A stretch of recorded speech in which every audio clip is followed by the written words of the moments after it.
فرزند زہرا یہ حالات برے ہیں۔ کاشانۂ بصیرت ایک ایسا مکمل یوٹیوب چینل جس پر محروم بصارت کے لیے بالخصوص اور تمام افراد کے لیے بالعموم سینکڑوں کی تعداد میں اسلامی کتب دستیاب ہیں۔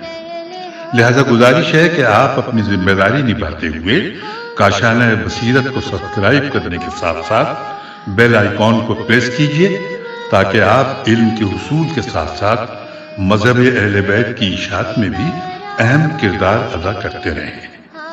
کاشانۂ بصیرت، کاشانۂ بصیرت، کاشانۂ بصیرت۔ فرزند زہرا یہ حالات برے ہیں۔ السلام علیکم ورحمۃ اللہ وبرکاتہ۔ سامعین، آپ سماعت فرما رہے ہیں سیرت امیر المومنین حضرت علی ابن ابی طالب حصہ اول۔ مؤلف ہیں علامہ مفتی جعفر حسین علی اللہ مقامہ۔ آج ہم آپ کے سامنے اس کی 32ویں ریکارڈنگ پیش کر رہے ہیں، صفحہ نمبر 368۔ بیان جاری تھا واقعات ثقیفہ پر ایک نظر، جہاں سے ہم نے سلسلہ منقطع کیا تھا، اس سے آگے سے ہم دوبارہ جوڑ رہے ہیں۔ حضرت ابو بکر خود اٹھے اور تقریر کرتے ہوئے کہا، خداوند عالم نے پیغمبر صلی اللہ علیہ وآلہ وسلم کو اس وقت بھیجا جب ہر طرف بتوں کی پوجا ہو رہی تھی۔ آپ دنیا کو بت پرستی سے ہٹانے اور خدا پرستی کی راہ پر لگانے کے لیے اٹھ کھڑے ہوئے، مگر اہل عرب نے اپنا آبائی دین و مذہب چھوڑنا گوارا نہ کیا۔ خدا نے مہاجرین اولین کو، جو رسول اللہ کے ہم قوم اور ہم قبیلہ ہیں، ایمان و تصدیق رسالت کے لیے منتخب کیا۔ انہوں نے ایمان لانے کے بعد اپنے قبیلے والوں کی ایذا رسانیوں پر صبر کیا، ان کے جھٹلانے کی پرواہ نہ کی۔ اس وقت تو سبھی لوگ مخالفت پر ایکا کیے ہوئے تھے اور ہر طرح سے ڈراتے دھمکاتے تھے، مگر تعداد میں کم ہونے کے باوجود ذرا ہراساں نہ ہوئے۔ انہوں نے روئے زمین پر پہل اللہ کی پرستش کی، سب سے پہلے اللہ اور اس کے رسول پر ایمان لائے۔ یہ لوگ رسول کے ولی اور دوست اور ان کے کنبے کے افراد ہیں، لہٰذا منصب خلافت کا ان سے بڑھ کر کوئی حقدار نہیں ہو سکتا، اور اس معاملے میں ان سے جھگڑا کرے گا وہ ظالم قرار پائے گا۔ اے گروہ انصار، تمہاری دینی فضیلت اور اسلامی سبقت بھی ناقابل انکار ہے۔ اللہ نے تمہیں اسلام اور پیغمبر اسلام کا حامی و مددگار بنایا اور تمہارے شہر کو دارالہجرت قرار دیا۔ ہمارے نزدیک مہاجرین اولین کے بعد تمہارا مرتبہ سب سے بلند تر ہے، لہٰذا ہم امیر ہوں گے اور تم وزیر ہوگے، اور کوئی معاملہ تمہارے مشورے کے بغیر طے نہیں پائے گا۔ حضرت ابو بکر کا یہ خطبہ ان کی پیش بینی، معاملہ فہمی اور سیاسی تدبر کا آئینہ دار ہے۔ یہ ان کے تدبر ہی کا نتیجہ تھا کہ انہوں نے حضرت عمر کو افتتاحی تقریر سے منع کر دیا، تاکہ ان کی زبان سے کوئی ایسا جملہ نہ نکل جائے جس سے انصار کے جذبات بھڑک اٹھیں اور پھر انہیں سنبھالنا مشکل ہو جائے۔ حضرت ابو بکر کی مصلحت اندیش نگاہیں دیکھ رہی تھیں کہ یہ محل سختی برتنے کا نہیں ہے، بلکہ نرمی اور حکمت عملی سے کام لینے کا ہے۔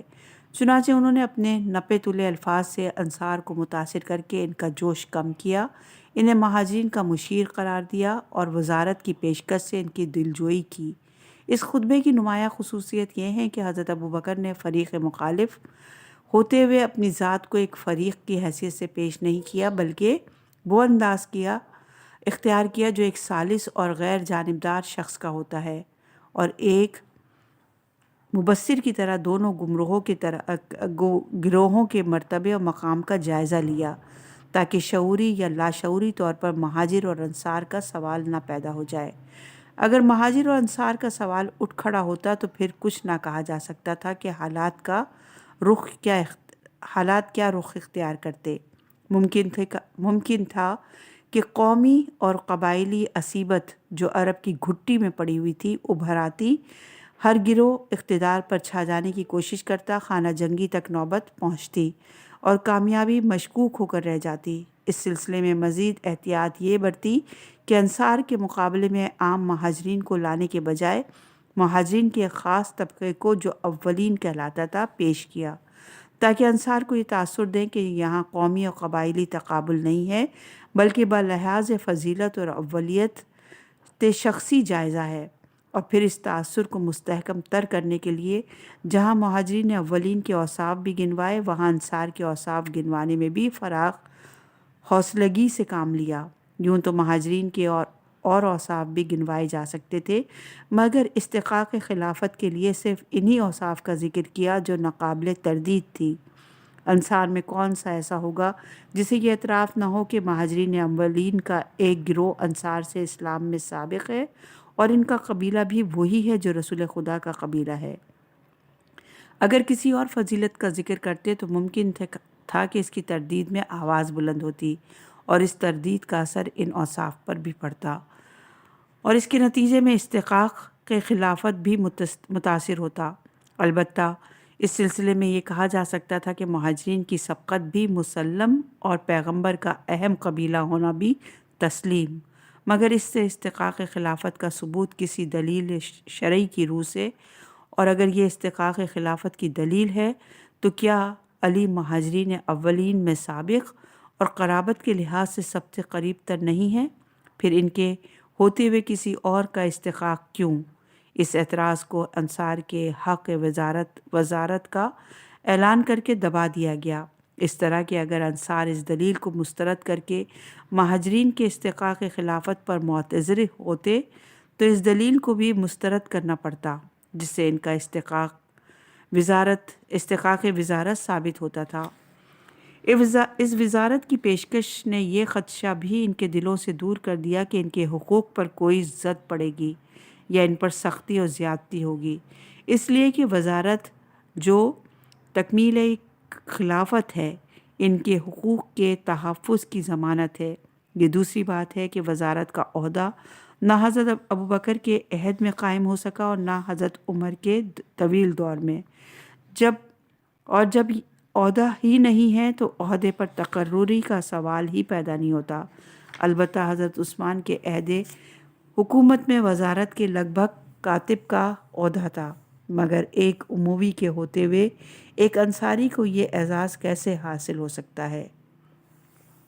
حضرت ابوبکر کی تقریر سے اوس نے جو اپنے حریف قبیلے کی سیادت اور امارت پر خوش نہ تھے اچھا تاثر لیا اور سر نہوڑے خاموش بیٹھے رہے اور اس کے خلاف کوئی آواز بلند نہ کی، بلکہ خزرج خاموش نہ رہے اور ان کے نمائندہ حباب ابن منظر نے تقریر کرتے ہوئے کہا کہ اے گروہ انصار، تم اپنے موقف پر مضبوطی سے جمے رہو، یہ لوگ تمہارے زیر سایہ آباد ہیں، کسی میں یہ جرت نہیں ہو سکتی کہ تمہارے خلاف کچھ کہے، یہ تمہارے رائے کی خلاف ورزی کرے، تمہارے پاس عزت ہے، ثروت ہے، طاقت ہے، شجاعت ہے، تم نہ گنتی میں ان سے کم ہو اور نہ تجربے اور جنگی مہارت میں لوگوں کی نظریں تم پر لگی ہوئی ہیں، آپس میں متحد رہو، اگر تم میں اتفاق اور یکجہتی باقی نہ رہی تو ناکام ہو جاؤ گے۔ رسول اللہ تمہارے شہر میں ہجرت کر کے آباد ہوئے، تمہاری وجہ سے کھلے بندوں اللہ کی عبادت ہوئی اور عبادت گاہیں تعمیر ہوئیں، تمہاری تلواروں سے قبائل عرب سرنگوں ہوئے اور اسلام کا بول بالا ہوا، تم منصب خلافت کے غلط دعوے دار نہیں ہو، اگر یہ لوگ تمہارا حق تسلیم نہیں کرتے تو پھر ایسا ہو کہ ایک امیر ہمارا ہو اور ایک امیر ان کا ہو۔ حباب نے جس جوش و ولولے سے تقریر کا آغاز کیا تھا اس سے اندازہ ہوتا تھا کہ وہ کسی صورت میں مہاجرین کے سامنے ہتھیار نہیں ڈالیں گے اور نہ اپنے عزم و استقلال پر فرق آنے دیں گے، مگر ایسا نہ ہو سکا اور ایک امیر ان میں سے ہو، کہاں تو وہ شورا اور کہاں یہ بے نمکی۔ اس سے بجائے اس کے کہ انصار کے مقصد کو تقویت حاصل ہوتی، فریق ثانی کو اس کی تردید کر کے اپنے موقف کو مضبوط کرنے کا موقع مل گیا۔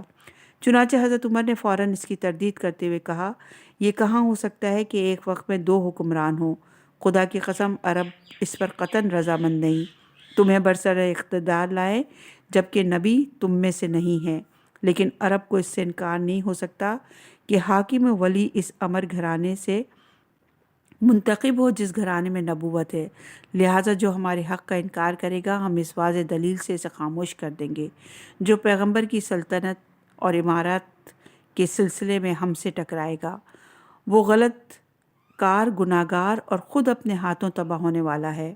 حضرت عمر نے تقریر ختم کی تو حباب پھر اٹھ کھڑے ہوئے اور جوش بھرے لہجے میں انصار سے مخاطب ہو کر کہا، اے گروہ انصار، تم اپنی بات پر قائم رہو اور ان لوگوں کی باتوں پر کان نہ دھرو۔ یہ خلافت میں تمہارا کوئی حصہ رکھنا نہیں چاہتے۔ اگر یہ تمہارا مطالبہ تسلیم نہ کریں تو انہیں اپنے شہر سے نکال باہر کرو اور جسے چاہتے ہو امیر منتخب کر لو۔ خدا کی قسم تم ان سے زیادہ خلافت کے حقدار ہو، کیونکہ تمہاری تلواروں سے دین پھیلا اور لوگ اسلام کی طرف جھکے۔ خدا کی قسم اب کسی نے میری بات کی تردید کی تو میں اپنی تلوار سے اس کی ناک توڑ دوں گا۔ حضرت ابوبکر اور حضرت عمر کے بیانات کے مقابلے میں حباب کی تقریر ذہنوں کو متاثر کرنے میں کامیاب نہ ہو سکی۔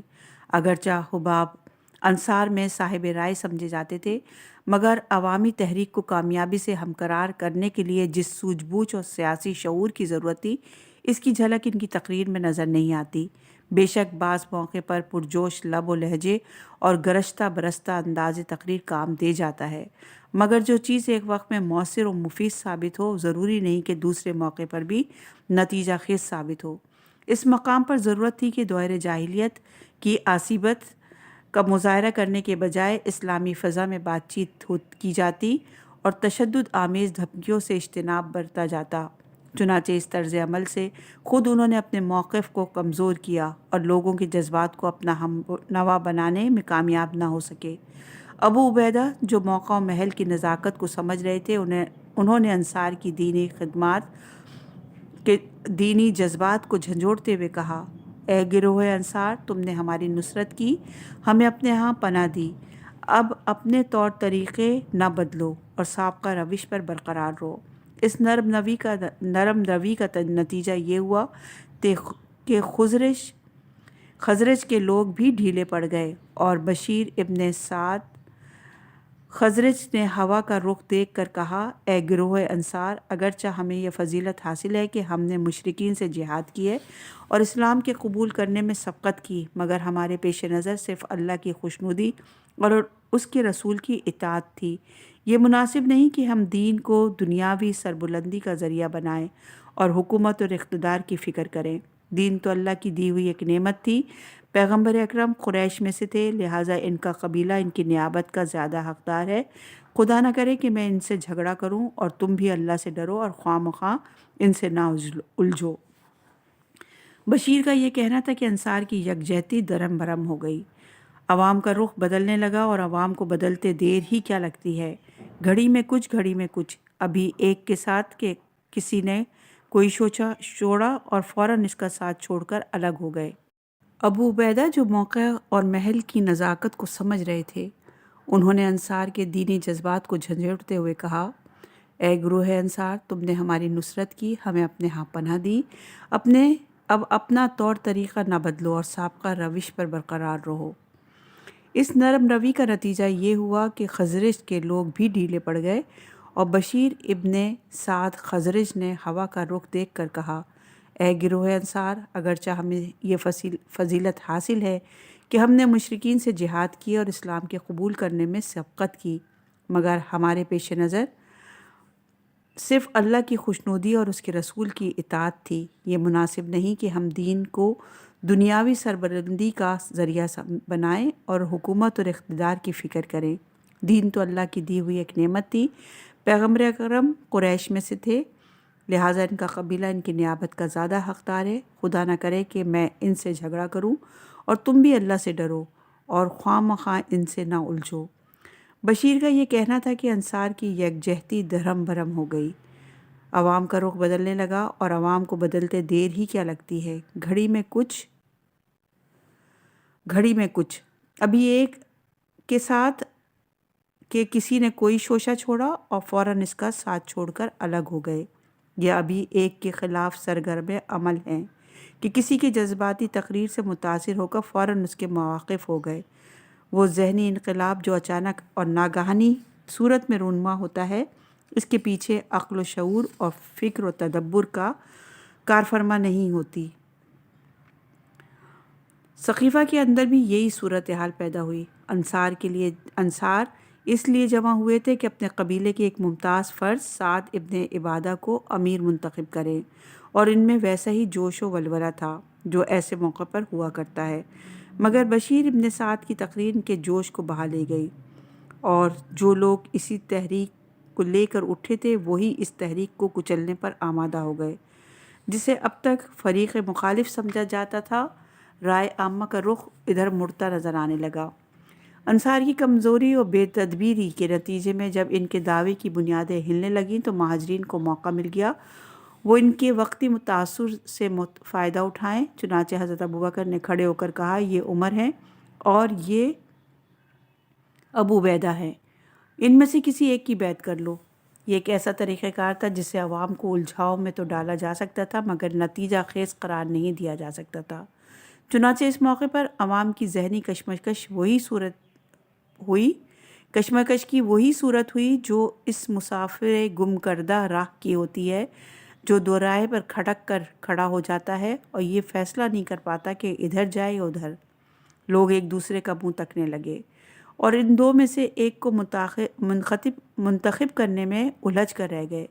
اگر حضرت ابوبکر ان دو میں سے ایک کی طرف اپنا رجحان ظاہر کر دیتے تو انتخاب میں کوئی دشواری نہ رہتی، کیونکہ عوام ایسے موقع پر اس شخص کے اشارے چشم ابرو کو دیکھا کرتے ہیں جس نے ان کی رائے کو متاثر کیا ہو، اور وہ آنکھیں بند کر کے ادھر چلے جاتے ہیں جدھر وہ لے جانا چاہتا ہے، یا انہوں نے شروع ہی سے ایک کا نام تجویز کیا ہوتا ہے، یا ان دونوں میں سے ایک دوسرے کے ہاتھ پر بیعت کر لیتا ہے تو بھی انتخابی منزل آسان ہو جاتی ہے۔ مگر حضرت ابوبکر نے نام ہی ایک تجویز کیا، نہ ان میں سے ایک کی طرف خصوصی رجحان ظاہر کیا، اور نہ ابو عبیدہ حضرت عمر کی اور نہ حضرت عمر ابو عبیدہ کی بیعت کرتے نظر آئے۔ اس صورت میں ذہنی الجھاؤ ہونا ہی چاہیے تھا، اور یہ کوئی غیر متوقع نتیجہ نہ تھا، بلکہ حضرت ابوبکر کی باریک بینی اور دور رسی کو دیکھتے ہوئے یہ کہا جا سکتا تھا کہ اس نتیجے سے باخبر تھے اور جانتے بوجھتے یہ صورت پیدا کی گئی تاکہ لوگ اس مخمصے سے نکلنے کے لیے ان دونوں کو نظر انداز کر کے ادھر بڑھیں جدھر سے یہ تحریک ہوئی ہے۔ چنانچہ حضرت عمر نے لوگوں کی اس کیفیت کو بھانپ کر حضرت ابوبکر سے کہا، آپ کا حق ہم دونوں سے فائق ہے، آپ ہاتھ بڑھائیے، ہم آپ کی بیعت کریں گے۔ حضرت ابوبکر نے بغیر کسی تردد و توقف کے ہاتھ بڑھا دیا، گویا ان دونوں کا نام تمہیدی یا رسمی پیشکش کے طور پر لیا گیا تھا، اور دراصل مرکز اقتدار وہ خود تھے۔ حضرت عمر ابھی بیعت نہ کر پائے تھے کہ بشیر ابن سعد نے حضرت عمر کے بڑھے ہوئے ہاتھ پر ہاتھ رکھ دیا اور بیعت کر لی۔ پھر حضرت عمر اور ابو عبیدہ نے بیعت کی، پھر خزرج کے لوگ بیعت کے لیے بڑھے۔ اوس اگرچہ سعد ابن عبادہ کے طرفدار بن کر آئے تھے مگر دل سے وہ بھی گوارا نہ کرتے تھے کہ خزرج کی کوئی فرد برسر اقتدار آئے۔ چنانچہ اوس کے نقیب اسید ابن حضیر نے خزرج کو بیعت کے لیے بڑھتے ہوئے دیکھا تو اپنے قبیلے والوں سے کہا، خدا کی قسم اگر خزرج ایک دفعہ تم پر حکمران ہو گئے تو انہیں ہمیشہ کے لیے تم پر فضیلت و برتری حاصل ہو جائے گی اور تمہیں اس امارت میں سے کبھی حصہ نہیں دیں گے، لہٰذا اٹھو اور ابوبکر کی بیعت کر لو۔ یہ روایت ہے تاریخ طبری کی جلد نمبر 2 اور صفحہ نمبر 450 پر۔ اسیر ابن حضیر کے کلمات سے صاف آیا ہے کہ وہ حضرت ابوبکر کی بیعت پر آمادہ ہوئے تو صرف اوس اور زخرج کی باہمی چشمق اور رقابت کی بنا پر۔ وہ یہ نہیں چاہتے تھے کہ خزرج میں سے کوئی خلیفہ ہو، ہمیشہ کے لیے اوس ان کی بالادستی قائم ہو جائے۔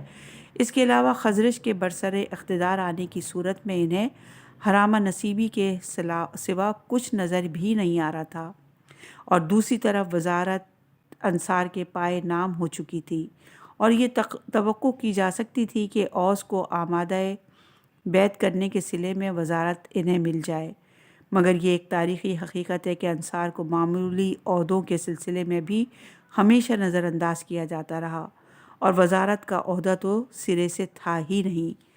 اور حباب ابن منظر کی وہ بات سچ ثابت ہوئی جو انہوں نے انصار کو بیعت سے روکتے وقت کہی تھی کہ اے گروہ انصار، میں اپنی آنکھوں سے دیکھ رہا ہوں کہ تمہارے بچے مہاجر زادوں کے دروازوں پر جھولی پھیلائے کھڑے ہیں اور انہیں کوئی پانی تک کو نہیں پوچھتا۔ اس بیعت کے ہنگامے میں حباب ابن منظر تلوار لے کے کھڑے ہو گئے، مگر ان کے ہاتھ سے تلوار چھین کر انہیں بے دست و پا کر دیا گیا۔ سعد ابن عبادہ پیروں تلے رون ڈالے گئے۔ ادھر عمر کی بن آئی تھی اور جو نرم لب و لہجہ شروع میں تھا، اب سیاسی خطرے کے ٹل جانے کے بعد اس کی ضرورت نہ رہی تھی۔ چنانچہ نرم روی سے سخت گیری کی صورت اختیار کر لی اور سعد ابن عبادہ سے تلخ کلامی، ہاتھ پائی اور داڑھی نوچنے نچوانے تک نوبت پہنچی۔ حضرت عمر نے للکار کے کہا، اسے قتل کرو، خدا اسے مارے، یہ فتنہ پرداز ہے۔ یہ روایت عقد الفرید جلد نمبر 3 صفحہ نمبر 63 پر ہے۔ تاریخ طبری کے الفاظ یہ ہیں، خدا اسے مارے، یہ منافق ہے۔ تاریخ طبری کی جلد نمبر 2 صفحہ نمبر 459 پر یہ موجود ہے الفاظ۔ سعد ابن عبادہ جو انصار کی جلیل القدر فرد، خزرج کے رئیس اور راس اور افضال اصحابہ میں سے تھے، ان کا جرم کیا تھا کہ انہیں گردن زنی، فتنہ گر اور منافق قرار دیا گیا۔ اگر وہ خلافت کے امیدوار تھے تو دوسرے بھی تشکیل خلافت ہی کے لیے آئے تھے۔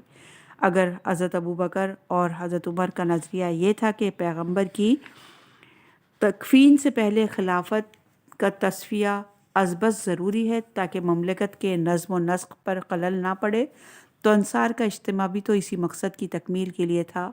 اگر یہ اجتماع غیر آئینی اور غیر اسلامی تھا تو مہاجرین نے بھی تو اسی غیر آئینی اور غیر اسلامی اجتماع کے ذریعے غیر اسلامی اجتماع کے ذریعے خلیفہ کا انتخاب کیا تھا۔ اگر یہ کہا جائے کہ انصار کا اجتماع غیر نمائندہ تھا کیونکہ اس میں مہاجرین شریک نہ تھے، تو ان 3 آدمیوں کو کس نے حق نمائندگی دیا تھا کہ ان کی شرکت سے یہ غیر نمائندہ اجتماع ہو گیا؟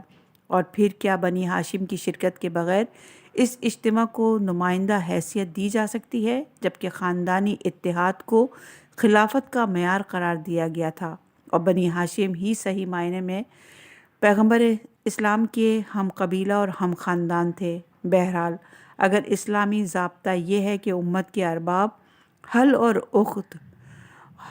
عقد جمع ہو کر امیر و سربراہ کا انتخاب کریں، تو سعد ابن عبادہ کے اقدام کو ضابطۂ اسلام کے ماتحت صحیح ماننا ناگزیر ہوگا اور انہیں فتنہ گر اور منافق کہنے کا کوئی جواز نہ ہوگا۔ اور اگر یہ اسلامی ضابطہ ہی نہیں تو اس ضابطے کے ماتحت جو کارروائی ہوگی غیر اسلامی متصور ہوگی۔ حقیقت یہ ہے کہ سعد ابن عبادہ کا یہ جرم نہ تھا کہ وہ خلافت کے امیدوار تھے اور اسے عملی جامہ پہنانے کے لیے یہ اجتماع کیا تھا، بلکہ ان کا جرم یہ تھا کہ وہ سیاسی جوڑ توڑ کا مقابلہ نہ کر سکے اور شکست کھا گئے۔ اگر وہ کامیاب ہو کر برسر اقتدار آ جاتے تو نہ فتنہ پرداز رہتے اور نہ منافق، بلکہ امن کے دیوتا اور کشتی اسلام کے ناخدا کہلاتے۔ ان واقعات سے صاف ظاہر ہے کہ حضرت ابوبکر کی بیعت ہنگامی جذبات کے نتیجے میں دفعتاً ظہور میں آئی۔ ایک طرف اوس اور خزرج کی چپقلش اور دوسری طرف 2 خزرجیوں کے باہمی حسد اور رقابت نے مہاجرین کو یہ موقع فراہم کر دیا کہ وہ بیعت کے لیے کسی کو آگے لائیں۔ بشیر ابن سعد نے ابن عبادہ کی امارات کا راستہ مسدود کرنے کے لیے بیعت میں پہل کی۔ بشیر کی دیکھا دیکھی خزرج بھی آگے بڑھے اور اوس نے بھی اس خیال سے کہ خزرج سے پیچھے نہ رہ جائیں بیعت کے لیے ہاتھ بڑھا دیے۔ اس ہڑبونگ میں نہ مشورہ کرنے کی نوبت آئی، نہ سنجیدگی سے سوچا سمجھا گیا اور اچانک بیعت کر لی۔ حضرت عمر بھی اس ہنگامی حالت ہی کی پیداوار سمجھے جاتے تھے، چنانچہ وہ کہا کرتے تھے کہ ابوبکر کی بیعت فتلتاً یعنی بے سوچے سمجھے ناگہانی طور پر ہوئی، پھر بھی اللہ نے اس کے شر سے بچائے رکھا۔ آئندہ اگر کسی نے یہ طریقہ کار اختیار کیا تو اسے قتل کر دینا۔ اور یہ روایت ہے ثواقب المحرمہ صفحہ نمبر 36 پر۔ علامہ زمخشری نے فلتتن کے معنی بیان کرتے ہوئے تحریر فرمایا ہے کہ حضرت ابوبکر نے خلافت کا طوق اس طرح اپنے گلے میں ڈالا جس طرح چھینا جھپٹی کر کے دوسروں کے ہاتھوں سے کوئی چیز چھین لی جاتی ہے۔ یا جھپٹا مار کر پنجوں سے اچک لی جاتی ہے۔ لامحالہ ایسی بیعت فتنہ زاد تو شر انگیز ہو سکتی تھی، مگر اللہ نے اس کے شر و مفاسد سے بچائے رکھا۔ یہ روایت فائق جلد نمبر 1 صفحہ نمبر 146 پر ہے۔ حضرت عمر باوجود یہ کہ اس طریقہ کار کے ایک طرح سے بانی تھے، مگر یہ طریقہ ہمیشہ ان کی نگاہوں میں کھٹکتا رہا اور وہ اس کے دہرانے پر قتل کی سزا بھی تجویز کر گئے۔ کیا ان کے نزدیک یہ طریقہ کار شرعی حدود کے اندر نہ تھا؟ اگر شرعی حدود کے اندر اور ضابطۂ اسلام کے مطابق تھا تو اسے دہرانے اور اس پر عمل پیرا ہونے کی صورت میں قتل کی سزا کیوں؟ اور اگر شرعی حدود کے باہر تھا تو اس غلط اور غیر شرعی طریقہ کار سے جو انتخاب عمل میں آئے گا یا اس انتخاب پر جو انتخاب مرتب ہوگا وہ کیوں کر صحیح قرار پائے گا؟ انصار کی نسبت سے تو یہ بیعت ناگہانی ہو سکتی ہے، اس لیے کہ انہیں یہ تصور بھی نہ تھا کہ مہاجرین ان کے خفیہ اجلاس میں یوں درار ڈالیں گے اور سعد ابن عبادہ کے بجائے حضرت ابوبکر منتخب ہو جائیں گے۔ مگر حضرت عمر کے نزدیک یہ بیعت بے سوچی سمجھی کیسے ہو سکتی ہے، جبکہ واقعات اس کے شاہد ہیں کہ یہ انتخاب سوچے سمجھے منصوبے کے تحت زیر عمل آیا تھا۔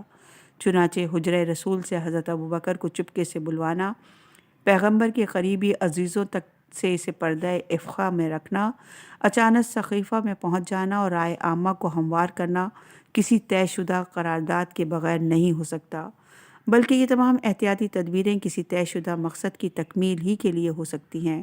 اگر حضرت عمر کے ذہن میں حضرت ابوبکر کے خلیفہ ہونے کے متعلق کوئی تصور قائم نہ ہوا تھا تو کس بنیاد پر انہیں خلیفۃ النبی کے لفظوں سے یاد کیا تھا، جبکہ نہ انہیں بیعت ہوئی تھی اور نہ وہ خلیفہ منتخب ہوئے تھے؟ یہ واقعہ ہے کہ سقیفہ میں انصار کے اجتماع کی ابھی بنیاد بھی نہ پڑی تھی کہ حضرت ابوبکر کی خلافت کا مسئلہ طے کر لیا گیا تھا، اور نہ صرف حضرت ابوبکر کی خلافت طے شدہ تھی بلکہ ان کے بعد حضرت عمر اور ابو عبیدہ کی خلافت بھی طے پا چکی تھی۔ چنانچہ اس طے شدہ قرارداد کے ماتحت حضرت ابوبکر حضرت عمر کو نامزد کر جاتے، اور اگر ابو عبیدہ حضرت عمر کی زندگی میں وفات نہ پا جاتے تو تیسرے درجے پر وہ خلیفہ قرار پاتے۔ چنانچہ حضرت عمر کا قول، اگر میرے آخری وقت تک ابو عبیدہ زندہ رہے تو میں انہیں خلیفہ مقرر کر دوں گا۔ یہ روایت ہے تاریخ الاسلام ذہبی جلد نمبر 2 صفحہ نمبر 23 پر۔ حضرت ابوبکر کے بعد یہ دونوں حضرات خلافت کے لیے نامزد تو تھے ہی، ان کے دور میں بھی شریک اقتدار رہے۔ چنانچہ اس دور میں 2 ہی کلیدی عہدے تھے جن پر یہ دونوں فائز ہوئے۔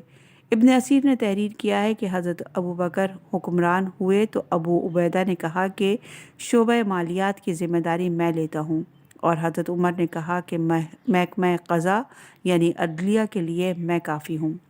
یہ روایت تاریخ کامل جلد نمبر 2 صفحہ نمبر 289 پر ہے۔ ابن عبد البر نے تحریر کیا ہے کہ جو شخص سلطنت اسلامی کے کلیدی عہدوں میں سب سے پہلے کسی عہدے پر فائز ہوا ہو وہ عمر ابن خطاب تھے، جنہیں ابوبکر نے محکمہ قضا سپرد کیا۔ چنانچہ وہ اسلام میں پہلے قاضی تھے۔ یہ روایت استیاب میں جلد نمبر 2 صفحہ نمبر 417۔ اس بیعت کے اس اعتبار سے فلتتن کہنا صحیح ہو سکتا ہے کہ حضرت عمر نے باوجود یہ کہ حضرت ابوبکر کا نام پہلے سے تجویز کر رکھا تھا اور میدان ہموار کرنے کے لیے ضروری تدبیریں بھی بروئے کار لا رہے تھے، مگر آخر تک انہوں نے حضرت ابوبکر کا نام صیغہ راز میں رکھا، اور جب یہ دیکھا کہ ہوا سازگار ہے اور انصار کسی ایک کی بیعت کر کے اپنے حریف کو شکست دینا چاہتے ہیں تو انہوں نے موقع شناسی سے کام لیتے ہوئے حضرت ابوبکر کا ہاتھ آگے بڑھا دیا۔ لوگ تو بیعت کرنے پر آمادہ تھے ہی فوراً ٹوٹ پڑے، اور یہ بیعت فلتتن ظہور میں آ گئی۔ حضرت عمر کا یہ انتہائی سیاسی تدبر تھا کہ انہوں نے پوری احتیاط ملحوظ رکھی کہ شریک راز افراد کے علاوہ کسی کے کانوں میں اس کی بھنک نہ پڑے۔ اگر یہ راز فاش ہو جاتا تو اندیشہ تھا کہ کچھ لوگ مزاحم ہوتے یا بنی ہاشم میں سے کسی کو اطلاع ہو جاتی تو یہ سوچا سمجھا منصوبہ ناکام ہو جاتا۔ اس لیے کہ مہاجرین نے انصار کے مجموعے میں قرابت رسول کو اساس قرار دے کر اپنا حق ثابت کرنا تھا۔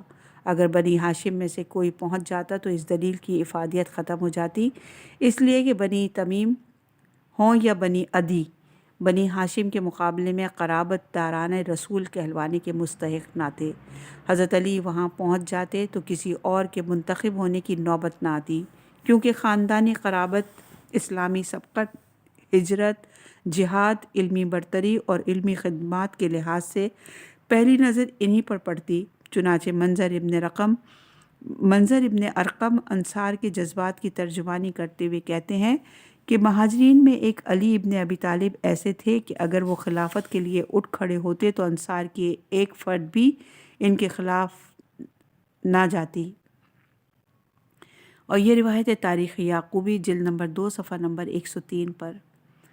جمہوری نظریہ خلافت کی روح سے اس ناگہانی طور پر ظہور پذیر ہونے والی خلافت کو جمہور کا انتخاب نہیں کہا جا سکتا۔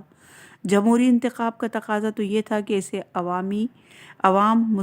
عوام مسلمین کے سامنے پیش کیا جاتا اور سب کو اظہار رائے کا موقع دیا جاتا، مگر ہوتا یہ ہے کہ پہلے تو خلافت کو مہاجرین میں محدود کر دیا جاتا ہے، پھر مہاجرین میں سے ان 3 افراد میں جو اس وقت سقیفے میں موجود تھے، جمہوریت اور رائے عامہ کے احترام کا اقتضا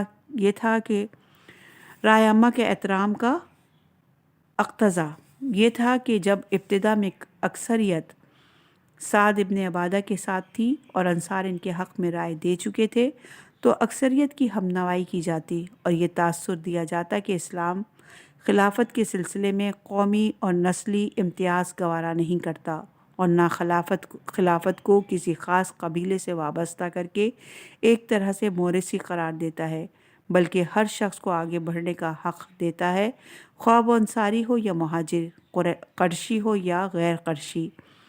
جب خلافت بنی تمیم اور بنی عدی کو مل سکتی ہے تو انصار کو اس سے بے تعلق کر دینے کا کیا جواز ہو سکتا ہے؟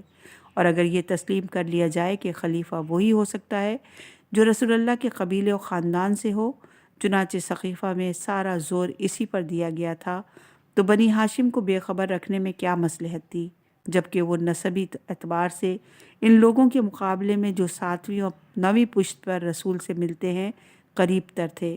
امیر المومنین نے اسی موقع پر فرمایا تھا، انہوں نے شجرے پر اپنے استدلال کی بنیاد رکھی اور اس کے پھلوں کو ضائع کر دیا۔ یہ روایت نہج البلاغہ میں موجود ہے۔ سقیفہ ابن سعدہ میں مد مقابل انصار تھے، اس لیے یہ دلیل چل گئی کہ عرب خلافت کو وہیں دیکھنا چاہتے ہیں جہاں نبوت ہے، اور اگر مقابلے میں بنی ہاشم ہوتے تو سیاسی کارباری کے لیے وہ کہا جاتا جو حضرت عمر نے ایک موقع پر ابن عباس سے کہا تھا کہ لوگ یہ پسند نہیں کرتے کہ نبوت و خلافت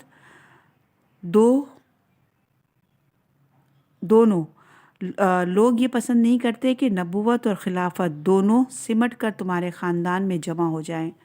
یہ روایت تاریخ کامل جلد نمبر 3 صفحہ نمبر 34 پر۔ یہاں پر سقیفہ کا اختتام ہوا۔